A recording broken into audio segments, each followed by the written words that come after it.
देखो बोर्ड देखो, हमने तो बताए थे कि टेंस 3 होते हैं। कितने होते हैं? 3। Present tense, past tense, future tense और इन तीनों को बताए थे हमने कि वाक्य हिंदी में बताए थे ना।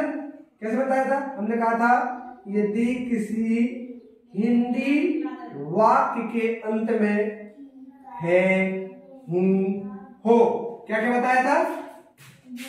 है, हूं, हो। यदि 3 आए तो ये किसका है? प्रेजेंट का। किसका है? प्रेजेंट का। ठीक है। दूसरा बताया था हमने कि यदि था, थी और थे आए तो किसका है? ये पास्ट का। किसका है? पास्ट का। तो यदि हमने बताया था कि गा, गी, गे, यदि ये आए तो ये किसका है? फ्यूचर का। फ्यूचर का। अब हमने बताया था इसको बोलते हैं वर्तमान काल, इसको बोलते हैं प्रेजेंट टेंस को, पास्ट टेंस को भूतकाल, फ्यूचर टेंस को भविष्यकाल बताया था।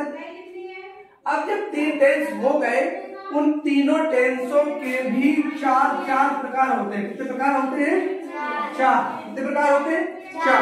तो देखो प्रेजेंट टेंस के ये रहे 4। ये है ना present tense, present tense, present tense, present. Past के भी कितने हैं? 4। कितने हैं? 4। Past, past, past, past. और फ्यूचर के भी कितने हैं? 4। तो कितने हो गए? 4, 4, 8, 4, 12। तो टेंस कोई पूछे कि टेंस कितने होते हैं तो बताओगे 12। कितने होते हैं? 12। टेंस कितने होते हैं? 12। टेंस कितने होते हैं? 12। तो यदि कभी भी तुमसे कोई पूछे कि बताओ बेटा टेंसों की संख्या कितनी होती है, तो आप बताओगे कि सर टेंस 12 होते हैं। कितने होते हैं? 12। अब मेरे साथ देखना।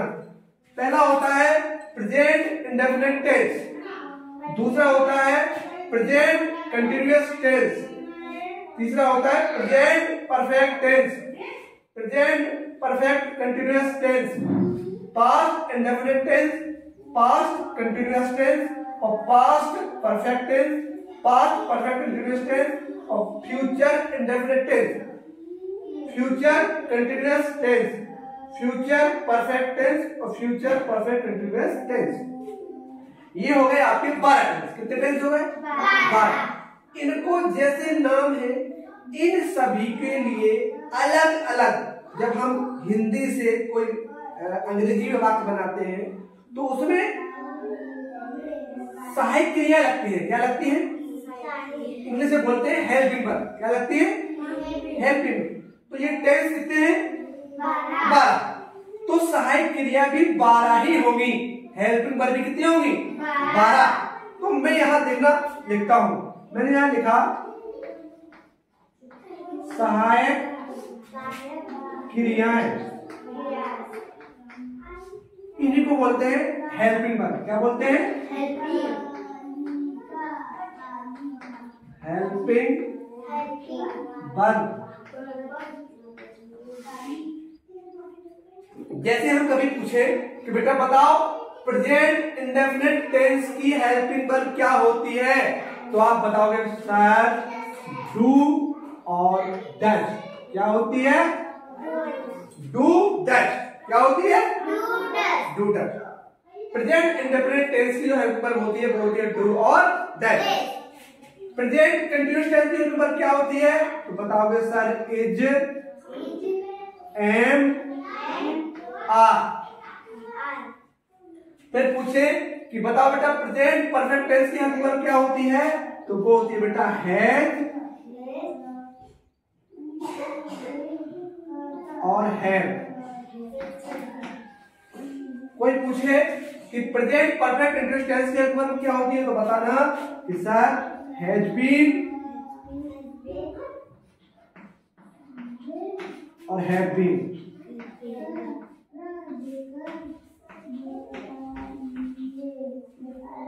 पास्ट इंडेफिनिट टेंस की हेल्पिंग वर्ब वो होती है आपकी डिड।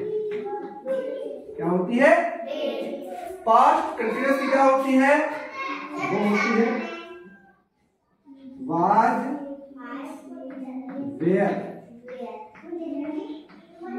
कोई पूछे पास्ट परफेक्ट की क्या होती है, तो अपन बताएंगे कि सर हैड।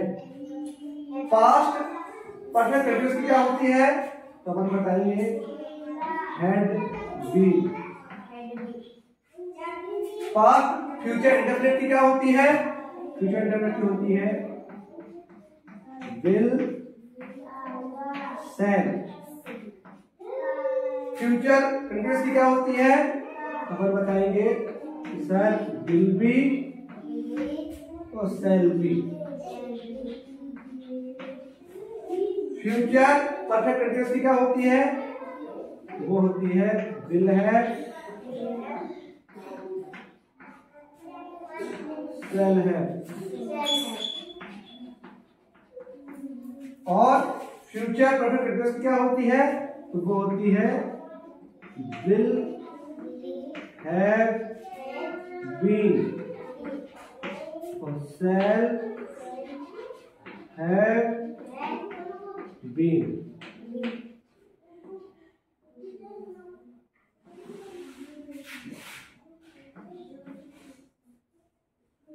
ठीक है, तो ये आपकी हो गई सहायक क्रियाएं और टेंस। अब एक बार हम पढ़ के बताते हैं, ध्यान सुनना।